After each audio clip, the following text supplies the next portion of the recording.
Hello guys, good morning. Ay, tataba ng aking mga kamote oh.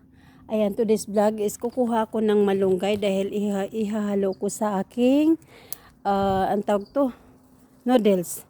Ito yung kagandahan guys, pag may tanim ka, libre ka na lahat, hindi mo na binibili yung iyong mga gulay.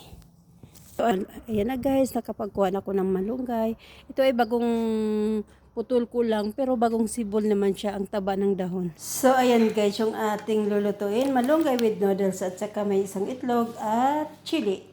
At ito na guys, nahimay ko na yung aking malunggay. So, ngayon lulutuin ko na. Yan, maglagay lang ako ng hot water. Pagkatapos, lunod natin yung noodle. At ngayon, lunod natin yung ating malunggay. Pagkatapos, uugay-ugayin natin kasi pag uugay natin ng itlog ni tatay.